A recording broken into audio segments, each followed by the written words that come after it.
Di episode sebelumnya, kita telah membahas mengenai fatherless. Tapi tahukah Anda, ada juga mengenai motherless. Dan kali ini kita akan membahas mengatasi motherless pada anak. Apa itu motherless dan apa dampaknya? Bagaimana juga cara kita mengatasi? Nah, kalau anak-anak lahir dari keluarga yang fatherless atau motherless, mungkin punya masalah, selesaikan dulu. Baru dia, kalau udah beres, baru dia bisa punya semangat yang lebih baik pada saat mereka memiliki anak. Shalom pemirsa Hope Channel, dimanapun Anda berada, kita bertemu kembali dalam program Love Your Child, satu program yang mengajak kita untuk mendidik dan mengasihi anak, menjadikan generasi yang lebih baik. Di episode sebelumnya, kita telah membahas mengenai fatherless. Tapi tahukah Anda, ada juga mengenai motherless. Dan kali ini kita akan membahas mengatasi motherless pada anak. Apa itu motherless dan apa dampaknya? Bagaimana juga cara kita mengatasi? Kita akan membahas bersama dengan narasumber yang telah hadir, yaitu Ibu Helena Valentina. Beliau merupakan seorang psikolog dan juga praktisi pendidikan. Shalom Ibu Helena. Shalom Eva. Wah, ini berkelanjutan ya. Iya, biar seimbang kan. Biar seimbang, betul. Nanti ngotot lagi yang di rumah. Kok cuma fatherless aja, yang motherless dong gitu. Tapi ternyata saya baru tahu, dan saya baru mendengar juga istilah ini bahwa ternyata ada istilah motherless ya. Kalau fatherless ya mungkin karena memang sudah ramai dibicarakan. Ternyata ada juga motherless. Nah, motherless ini bisa terjadi dengan kondisi yang seperti apa? Ya, jadi tidak melulu karena ibunya meninggal atau almarhum. Karena bisa jadi juga seperti itu ya. Intinya ketidakhadiran ibu. Hanya saja masalahnya ketidakhadiran ibu ini banyak sekali faktornya sekarang, Pak. Oh ya, seperti apa nih? Bisa karena ibunya mungkin sakit-sakitan, ya kan? Jadi jarang untuk bisa berinteraksi dengan anaknya. Atau bisa juga karena ibunya di penjara, karena menjalani proses hukum akibat perbuatannya, atau mungkin karena sesuatu lah yang membuat dia akhirnya masuk penjara, ya bisa juga bukan karena kesalahannya kan. Nah, kemudian juga bisa juga karena sekarang kan lagi tren nih, ya, ibu-ibu yang merasa bahwa saya harus mengikuti keinginan hati saya, ya kan. Saya harus menemukan diri saya. Menemukannya kok setelah menikah baru ngomong, ya kan. Jadi ketika ketemu laki-laki lain, inilah cinta sejati saya. Aduh, lalu tinggalkanlah suaminya, ditinggalkanlah anaknya, tanpa berpikir bahwa dampaknya jadi besar buat anaknya, ya kan. Siapa sih yang mau dilahirkan di keluarga yang mamanya sedang mencari jati dirinya? Siapa sih? Kan dia hadir karena hasil cinta dari papa dan mamanya. Kenapa tidak dipikirkan itu ya? Tapi ya itu kenyataannya banyak sekali ya, Pak ya. Kalau kita baca di media massa, wow, ibu-ibu yang akhirnya kembali kepada CLBK-nya atau kepada masa lalunya belum kelar, atau mungkin ada yang menggoda dia, atau ya karena prioritasnya tidak lagi anak, tapi soal dirinya dan soal mungkin orang lain yang punya pengaruh buat dia. Atau juga karena si mama ini sedang menghadapi kecanduan barangkali. Bukan cuma kecanduan narkoba, Pak. Ini kecanduan handphone nih. Bisa buat motherless loh. Jangan dikira ya. Jadi jemput sih dari sekolah. Di sekolah tuh udah handphone. Sampai dibawa masuk mobil anaknya. Ma, ya entar dulu ya, mama mau dengerin ini, gitu kan. Ya gimana, pakai earphone, ngobrol-ngobrol gitu kan. Jadi anaknya melihat mama badannya ada, fisiknya ada, tapi afeksinya nggak dapet. Jadi tidak ada kepenuhan kebutuhan kasih sayang yang diharapkan dari mama, nggak dapet gitu, ya kan. Nah, sampai di rumah anaknya disuruh masuk kamar, dia sibuk lagi dengan semua lah itu, entah itu mau bikin usaha inilah, usaha itu, tapi semua menggunakan media yang membuat dia jauh dengan anaknya. Itu juga membuat dia motherless, Pak. Ya, mungkin juga banyak ibu-ibu yang sekarang beranggapan, ya demi kesehatan mental saya, kalau saya bahagia nih, saya bisa begini, entar anak saya bahagia. Tapi Iya. ternyata enggak juga ya. Ya padahal bahagia kan, kalau dengan kecanduan seperti itu, jadi semu bahagianya. Kan kita Iya. sudah tahu ya, Mhm. kalau udah kecanduan dengan, apa termasuk dengan gadget dan juga, mmm, screen devices, itu kan membuat kita depresi, bisa membuat kita jadi susah untuk, tidur. Ya kan akhir-akhirnya juga nggak bahagia kan? Iya kan, sebutin deh sama saya siapa sih orang yang kecanduan bahagia? Nggak ada. Makanya termasuk kecanduan sosial media gitu kan. Heeh, perlu dipikirkan itu ya Bapak Ibu ya. Wah, ternyata banyak sekali sebab motherless ini bukan hanya karena kehilangan, atau ditinggalkan ibu, Karena tapi meninggal, karena meninggal, tapi memang karena banyak hal. ya banyak hal Mhm, sosok ibunya ini yang nggak ada, bahkan yang iya. tidak pernah dirasakan oleh Mhm, sang anak. mhm, Ya bisa jadi saat ini mungkin kita merasa, "Oh, saya sedang mengalaminya," atau orang terdekat mhm, lagi sedang mhm, mengalaminya. mhm, Kalau betul. begitu apa efek yang ditimbulkan nih? Iya jadi, American Psychological Mhm, Association atau Asosiasi Psikolog di Amerika, eee, memberikan satu, apa ya, satu statement dari hasil penelitian mereka, bahwa anak-anak tanpa ibu dalam rumah tangga atau motherless, iya. itu bisa memiliki efek yang merusak, termasuk, pada rasa tidak aman, Mmm, kemudian kecemasan yang cukup tinggi, keraguan-raguan tentang dunia di sekitar mereka. Dan yang paling khas sih kalau yang saya temui dari konseling-konseling saya, anak-anak yang motherless ini biasanya itu, sering nggak yakin apakah benar suaminya mencintai dia gitu. oke. Selalu ada keraguan ditinggal gitu. Karena jangan lupa ayah dan ibu adalah sosok yang sangat signifikan, very very significant person untuk Kehidupan anak. anak-anak, ya kan. Jadi, apalagi, eee, ibu kalau jadi anak dari keluarga dengan fatherless aja, itu sudah cukup menekan, tapi kalau motherless lebih menekan lagi. Mmm, Kenapa? Karena sebenarnya kan seorang anak itu sejak di dalam kandungan dia sudah punya ikatan batin loh. betul. Mmm, Nih Eva sedang hamil ya. iya. Nah ini sedang mendengar dia, Mhm. sedang mendengar ucapan saya. Jadi, anak yang dalam kandungan itu sudah punya kontak batin dengan kita, sudah mendengar suara kita, sudah merasakan emosi kita gitu. Jadi sudah dekat dari lahir gitu. Bahkan dari dalam kandungan. Sejak sebelum dia dilahirkan ke dunia pun dia sudah punya hubungan yang dekat dengan mamanya. Nah ketika dia akhirnya lahir, lalu mamanya seperti hilang seperti itu, ya menghilang entah dengan berbagai alasan, nah itu akan membuat dia jadi seperti ditinggalkan, ya kan? Dalam tanda kutip dikhianati oleh, apa namanya, oleh sosok yang sangat dia, dekat Dekat, gitu ya, mhm. sosok yang sangat bonding-nya luar biasa dekat gitu. Jadi memang Mmm, mama ini harusnya, kalau mau hamil gitu ya, mau punya anak maksud saya, ya harus sudah clear itu tentang masa lalu, tentang, masalah dengan, dirinya sendiri iya, harus selesai, usahakanlah selesai. Nah kalau anak-anak, lahir dari keluarga yang, fatherless atau motherless mungkin punya masalah, selesaikan dulu, baru dia kalau udah beres, baru dia bisa punya apa, semangat yang lebih baik pada saat mereka memiliki anak, karena gitu. dampaknya itu akan terasanya lebih ke anak ya. Iya, betul sekali dan itu kan berlanjut terus nanti dari Iya. turun-temurun ya. Kita masih akan Oke, membahasnya nih, apa saja dampak dari motherless? mhm. Tetaplah bersama kami di Love Your Child.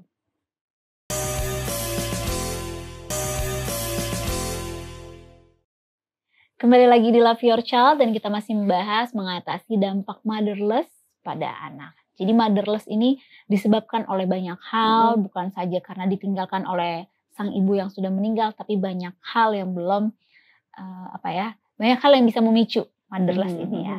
Nah, Termasuk, menikah iya lagi ya betul. dan atau mungkin karena kecanduan, karena sedang berada di, rumah tahanan atau mungkin di rumah rehabilitasi atau mungkin kecanduan ya, si ibunya sendiri sedang sedang dalam keadaan sakit mentalnya ya, karena kecanduan ini juga termasuk gangguan mental loh. Iya betul. Atau kecanduan berbagai macam hal, Iya. kecanduan dia majak lah. Nah, ada juga yang karena dia waktunya prioritasnya adalah ayah banget gitu. Saking bucinnya dan takut kehilangan suami sehingga anaknya pun dititipin gitu. Ya Ya, kurang bagus juga ya iya padahal. dititipin dan jarang dilihat, jarang dikunjungi karena dia sibuk dengan mengurus suaminya. Suami itu emang harus diurus juga, harus Iya. disayangi. Tapi jangan lupa anak itu jangan sampai jadi nomor sekian. Nanti itu sedang menyimpan bom namanya kalau menurut saya.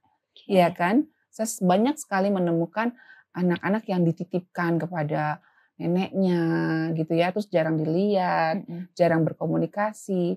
Nah, ketika sudah remaja baru dibawa ke sini, baru gabung sama keluarga ini, jadi bingung ini ayah dan ibunya. Aduh, kok sepertinya saya nggak kenal anak saya ya? Ya nggak kenal loh, selama ini nggak pernah kenalan, ya kan? Karena Betul. habis waktunya untuk berinteraksi dengan sosok lain selain ayah dan ibunya gitu. Kalau menurut saya sih, ya kalau kita sudah memiliki anak, ya dibawalah anak itu. Mari kita membawa dia dalam suka dan duka gitu.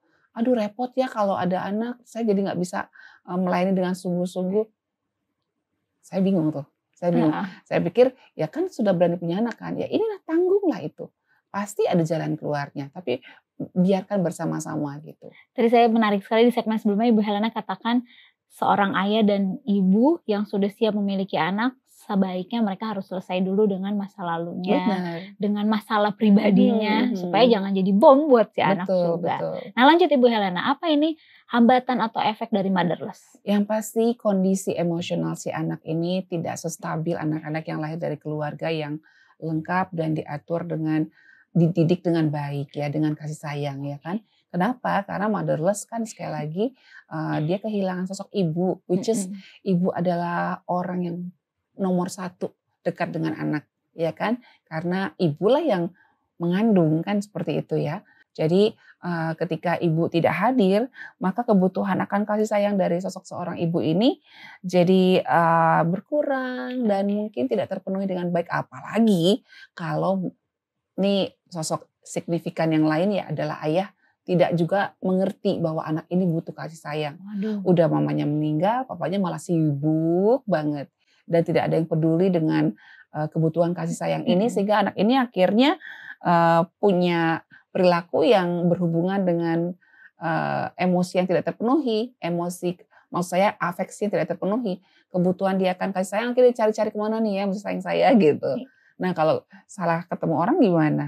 Ya jadi caper dia ya. Iya kan? Terus ketemu sama, mohon maaf misalnya dia tumbuh jadi remaja yang kekurangan kasih sayang ibu dan ayahnya juga gak mengasihi dia. Ada laki-laki yang mungkin gak benar gitu, terus menawarkan kasih sayang, apa gak kejeblos dia? Wah ini bahaya sekali.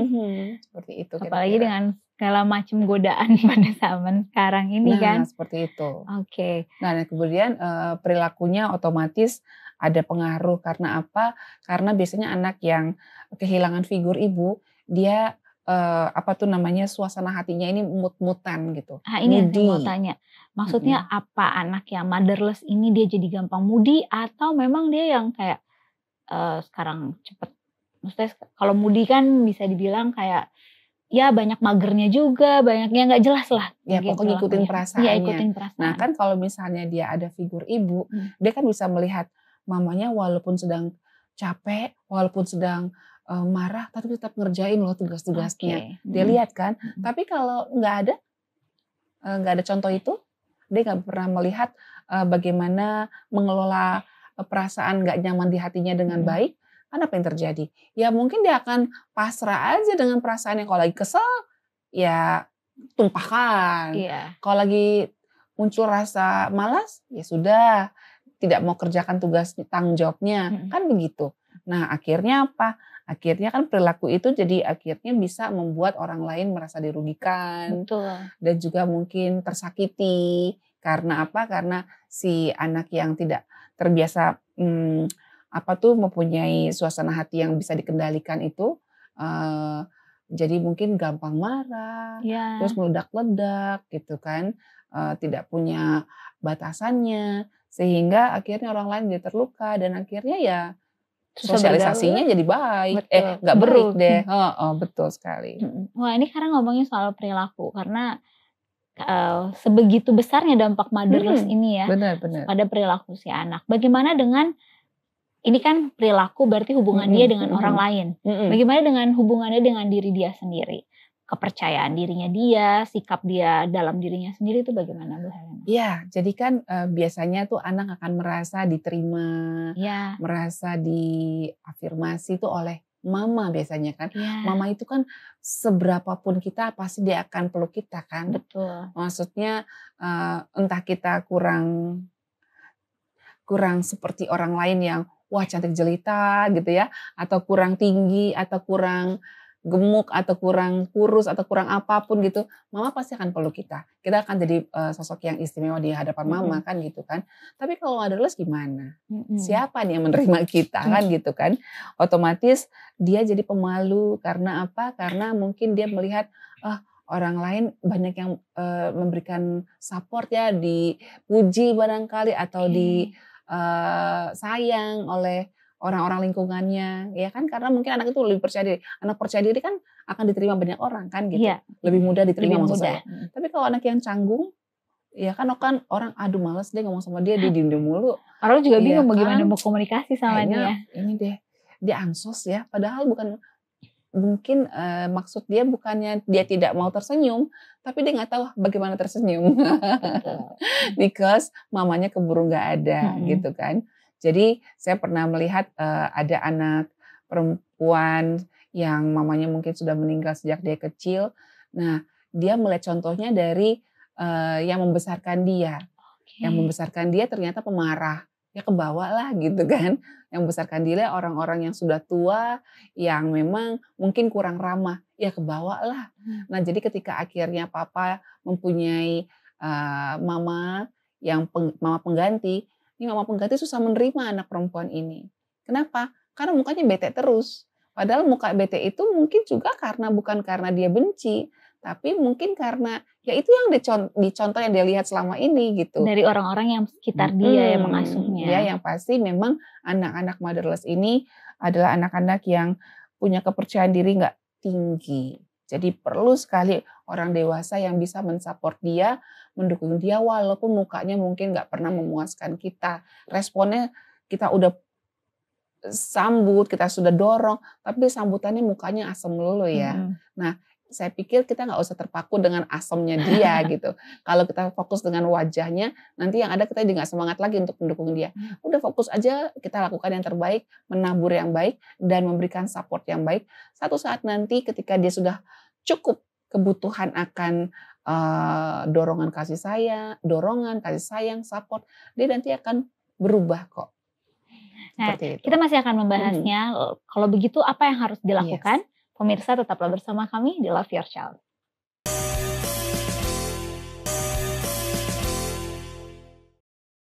Kembali lagi di Love Your Child dan kita masih membahas mengenai mengatasi dampak motherless pada anak.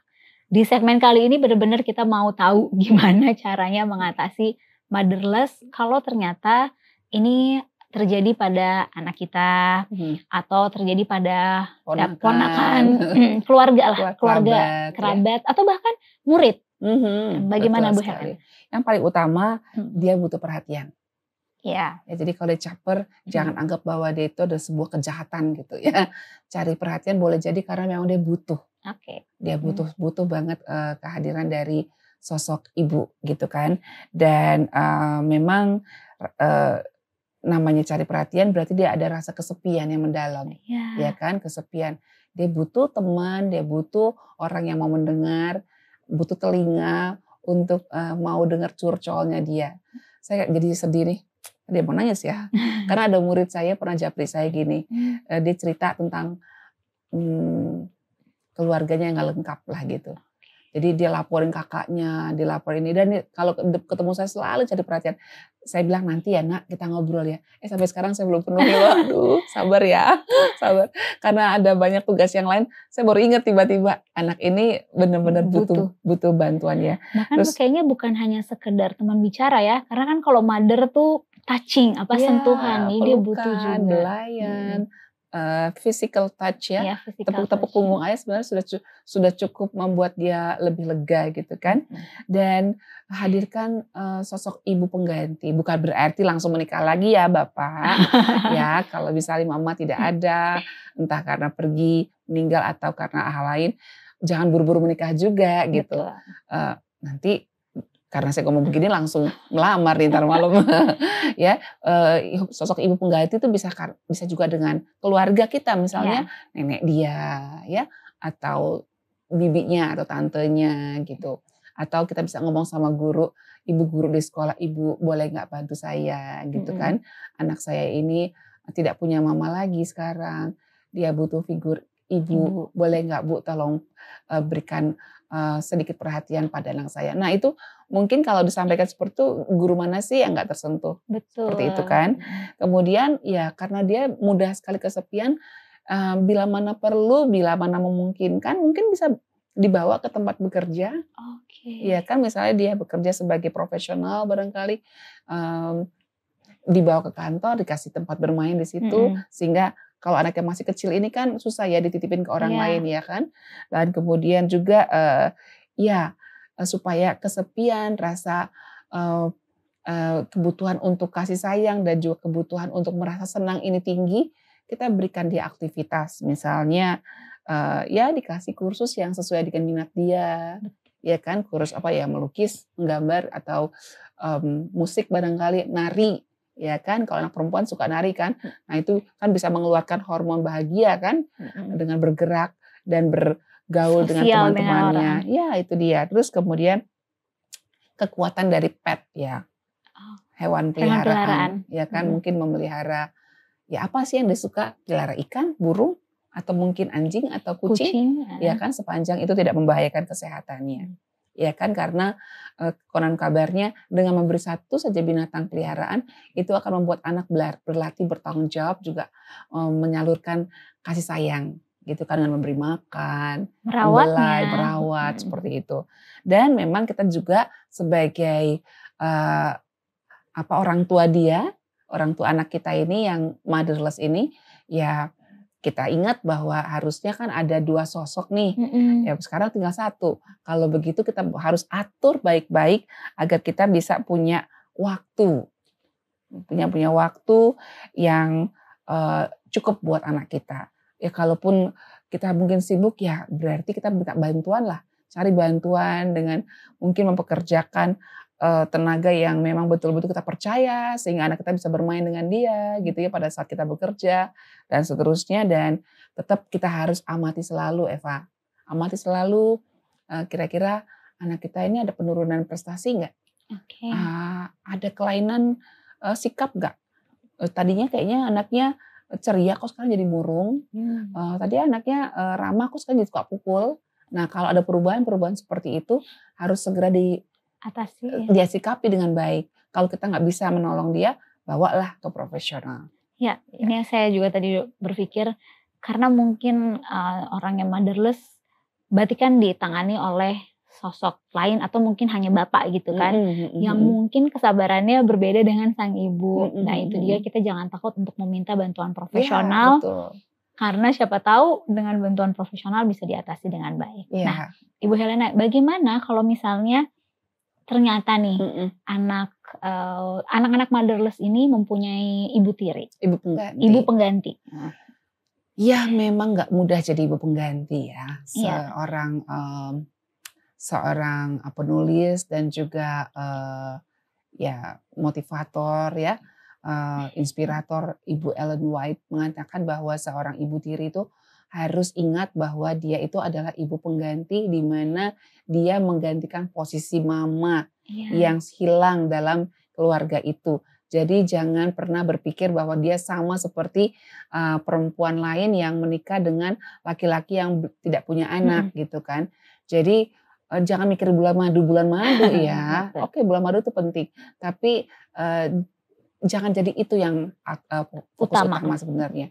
Kan kebahagiaan itu bisa muncul ketika semua akan mendapatkan perhatian yang sama dari kita gitu. Jadi jangan cuma papanya doang, nanti jadi motherless kedua lagi ya. Betul. Nah dan kedua memang ibu tiri ini perlu realistis bahwa sehebat apapun dia berusaha untuk melakukan yang terbaik buat anak tirinya, tetap aja anak tiri itu akan lebih fokus pada papanya.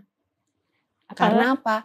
Karena kan satu sudah hilang. Iya betul. Nanti nggak mau kehilangan yang kedua. Bagaimanapun ibu tiri itu adalah orang baru. Jadi jangan memaksakan diri.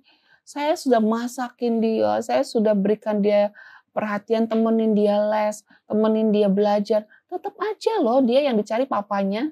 Emang itu kodratnya. Karena kan papanya itulah orang tua aslinya yang punya hubungan darah dengan dia gitu. Jadi memang anak-anak motherless itu punya rasa takut yang besar kehilangan sosok ayah. Jadi papa tetap menjadi figur yang sangat ditunggu, sangat dinanti dan sangat dihargai dan inginnya dia lebih dekat dengan papanya. Jadi kalau ada anak kita, anak tiri kita, misalnya saya sebagai ibu tiri, janganlah bermesra-mesraan dengan papanya, karena itu akan menyakitkan buat anak tiri kita gitu kan. Bermesraan nanti aja di kamar ya, di kamar, oke? Kan itu anak tiri nggak ikut ke kamar kan, seperti itu. Dan yang ketiga, tuluslah, karena bagaimanapun mungkin dia cuek sama kita, tetap aja perbuatan baik itu tidak akan sia-sia. Nggak akan pernah hilang itu. Mungkin sekarang dia nggak ingat, tapi nanti setelah dia berkeluarga dia baru sadar ya, ternyata ibu tiriku dulu udah berjuang buat aku. Itu akan balik kok sama kita. Sabar. Ini pelajaran yang menarik banget, yang baik banget karena motherless ataupun fatherless itu bisa saja terjadi di sekitar kita. Dan bagaimana respon kita itu yang paling penting demi anak-anak. Terima kasih sekali lagi Ibu Helena. Dan terima kasih juga bagi para pemirsa yang telah menyaksikan Love Your Child episode kali ini. Dan dari sini kita belajar, ingat para ibu, para ayah untuk terus mencintai anak-anak kita dan berikan waktu kita bagi anak-anak menjadikan generasi yang lebih baik. Amin. Shalom, Tuhan memberkati.